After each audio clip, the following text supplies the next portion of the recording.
Hello बच्चों, आज हम शिक्षा निदेशालय द्वारा दी गई क्लास 8 की वर्कशीट नंबर 7 डिस्कस करेंगे, जिसका सब्जेक्ट है हिंदी बस की यात्रा और जिसकी डेट है 15 अक्टूबर 2020। यहाँ पर आप अपना नाम लिखिएगा, यहाँ पे आप अपने कक्षा अध्यापक का नाम लिखिएगा। तो वर्कशीट को स्टार्ट करने से पहले जल्दी से मेरे YouTube channel Rishabh computer classes को सब्सक्राइब जरूर कीजिएगा, ताकि इससे फ़ायदा क्या होगा, आपको जो भी मैं वीडियो डालूंगी उसका नोटिफिकेशन आपको मिल जाएगा। जैसे आपको नोटिफिकेशन मिलेगा, आप वर्कशीट को देखोगे, वीडियो को देखोगे और अपनी वर्कशीट को कंप्लीट कर पाओगे और आप अपने टाइमली उस वर्कशीट को अपनी टीचर के पास सबमिट कर पाओगे। ठीक है बच्चों, तो स्टार्ट करते हैं वर्कशीट आज के हम। तो ये वर्कशीट आपकी क्लास 8 की है। तो देखते हैं इसमें हमें क्या दिख रहा है। बस दिख रही है, तो वही जो हम अब तक पढ़ते आ रहे बस की यात्रा, उसकी हमने आगे पढ़ना है। इंजन सचमुच स्टार्ट हो गया, ऐसा जैसे सारी बस ही इंजन है और हम इंजन के भीतर बैठे हैं। तो हमें पिछले वर्कशीट में पढ़ चुके हैं जैसे बस है, बस क्या थी, बहुत ही बेकार हालत में थी। तो वही कह रहा है कि जो लेखक था वो बस में बैठ गया था और उसका साथी भी बस में बैठ गया था। तो कह रहे कि जो इंजन था वो सचमुच चलने लग गया था और ऐसा चल रहा था जैसे कि सारी बस ही इंजन है और हम इंजन के ऊपर बैठे हैं। कांच बहुत कम बचे थे और जो भी बचे थे उनसे हमें बचना था। ठीक है, इट मीन्स क्या, जो खिड़कियां थी कांच की वो टूटी हुई थी और टूटे हुए कांच से लेखक को बचना था।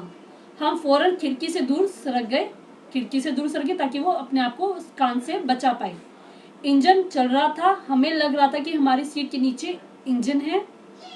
बस सचमुच चल पड़ी और हमें लगा कि ये गांधी जी के असहयोग और सविनय अवज्ञा आंदोलन के वक्त अवश्य जवान रही होगी। तो ये कह रहे कि जो बस थी चल पड़ी, लेकिन वो कह रहे कि जो गांधी का असहयोग आंदोलन था और सविनय अवज्ञा आंदोलन, क्योंकि बहुत पहले हो चुके थे, तो लेखक को लगा कि बस बहुत पुरानी है, तो उस टाइम ये बस जरूर रही होगी।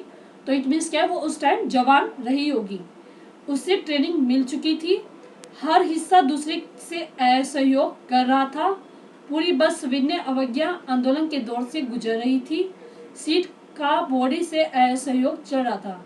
सीट का बॉडी से असहयोग का मतलब ये कि सीट अलग थी, अलग डायरेक्शन में जा रही थी, बॉडी अलग डायरेक्शन में जा रही थी, वो मतलब आपस में एक साथ नहीं जा रहे थे।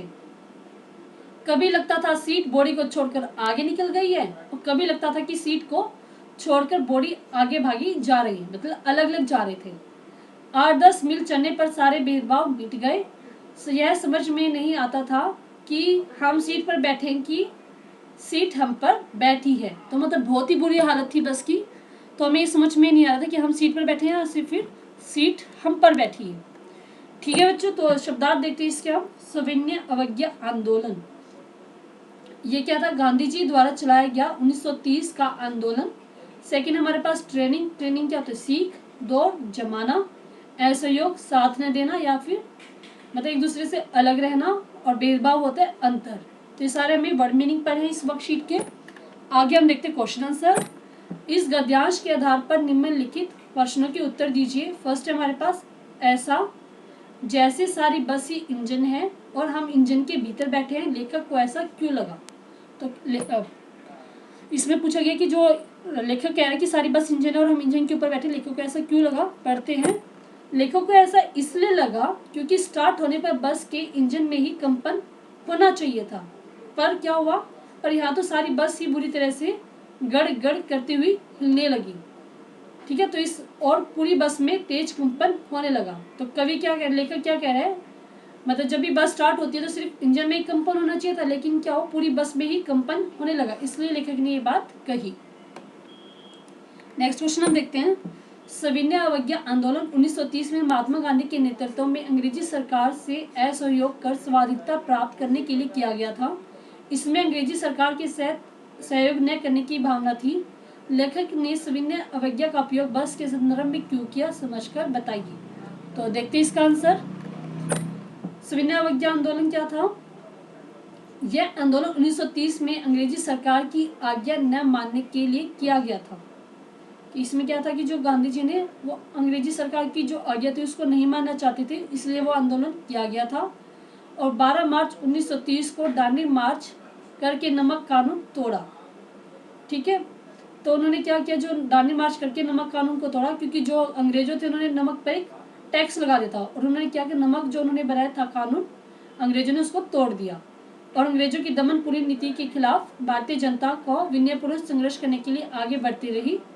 मतलब फिर भी क्या हुआ, वो आंदोलन खत्म हो गया, लेकिन जो अंग्रेजों की दमनपूर्ण नीति के सामने क्या थी, भारतीय जनता फिर भी चलती रही, विनयपूर्वक मतलब शांतिपूर्वक तरीके से आगे चलती रही। उसी प्रकार क्या था, ये बस खटारा बस भी जर्जर होने के बावजूद चली जा रही थी।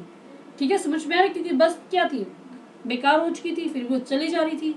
वैसे अंग्रेजी सरकार के खिलाफ भारतीय जो थे उन्हें पता था कि वो उसका दमन करे, फिर भी जो भारतीय थे वो उनका दमन सह रहे थे और शांतिपूर्वक तरीके से उनके जो काम थे वो करते जा रहे थे। इसलिए जो लेखक है उसने सविनय अवज्ञा आंदोलन का कंपैरिजन बस के साथ किया।